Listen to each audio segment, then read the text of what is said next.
നമസ്കാരം. ഇന്നത്തെ big boss season 7 Malayalam ടെസ്റ്റോട് ടെസ്റ്റായിരുന്നു. നിങ്ങൾക്ക് എവർക്കും അറിയാം ഇന്നത്തെ ടാസ്ക് നിർത്തിവെച്ചതും അതിനെതിരെ ബിഗ് ബോസ് പറഞ്ഞതുമൊക്കെ.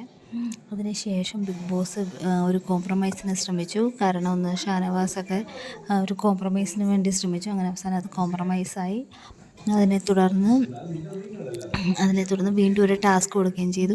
എന്ന് വെച്ചാൽ നിങ്ങൾ ഇതിനകത്ത് എലിമിനേഷൻ വരാതിരിക്കാനുള്ള കാരണങ്ങൾ എല്ലാവരും അവരെ പ്രസൻറ്റ് ചെയ്യാമെന്നും പറഞ്ഞു. പക്ഷെ എല്ലാവരും നല്ല ക്ലിയറായിട്ട് ക്രിസ്റ്റൽ ക്ലിയറായിട്ട് തന്നെ അവരെ പ്രസൻറ്റ് ചെയ്തു. ഒരു ബസർ സൗണ്ട് കേൾക്കുമ്പോൾ അവർ സ്റ്റാർട്ട് ചെയ്തിട്ട് അടുത്ത ബസർ സൗണ്ട് കേൾക്കുമ്പോൾ സ്റ്റോപ്പ് ചെയ്യുക, അങ്ങനെയായിരുന്നു. അങ്ങനെ അതിൻ്റെ ബേസിസിൽ വേണം അവരെ എലിമിനേഷൻ ചെയ്യാൻ വേണ്ടിയിട്ടാണെന്നായിരുന്നു. പക്ഷേ ഇതിനകത്ത് അതിൻ്റെ ബേസിസിലല്ല ഇവരൊന്ന് എലിമിനേറ്റ് ആക്കിയത്. ഇവർ മറ്റുള്ള ഓരോ ഗെയിം പ്ലാനിങ്ങിലാണ് തോന്നുന്നു അവരെ ഇത് ചെയ്തത്. അല്ലാതെ അനീഷൊക്കെ ഏറ്റവും നന്നായിട്ടാണ് ആ വ്യക്തിയെ തന്നെ പ്രസൻറ്റ് ചെയ്തത്. ഇങ്ങനെ 6 പേര് എലിമിനേഷന് വന്നിട്ടുണ്ട്. 3 അനീഷ്, രേണുസുതി, ശാരിക, കലാഭവൻ ശാരിക, റെന, പിന്നെ വന്നിരിക്കുന്നത് ഒനിയിലായിരുന്നു.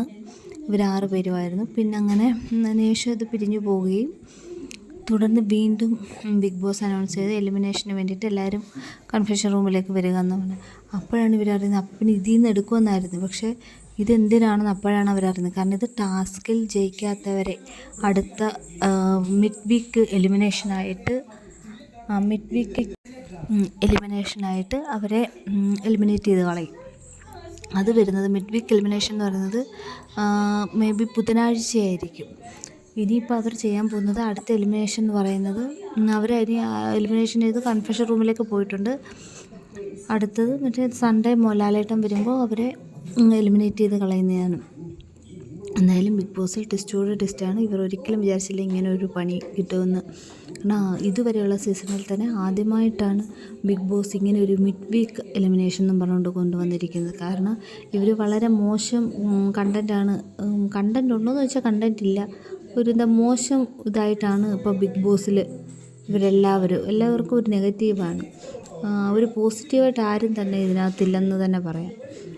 എന്നാലും അനീഷ് എത്ര നെഗറ്റീവല്ല, അനീഷാണ് പക്ഷേ ഇതിനകത്ത് കളി കൊണ്ടുപോകുന്നതെന്നാണ് തോന്നുന്നത്. പിന്നെ പറയാനും അവിടെ ജിസയിലൊക്കെ ആണെങ്കിൽ മേക്കപ്പൊക്കെ ഇപ്പോഴും ഏറ്റവും കൂടുതൽ റൂള് ബ്രേക്ക് ചെയ്യുന്നത് ജിസയിലാണ്.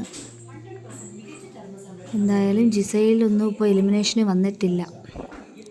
അങ്ങനെ എന്തായാലും നമുക്ക് മിഡ് വീക്ക് എലിമിനേഷൻ ആര് പുറത്ത് പോകുമെന്ന് നോക്കി കാണാം.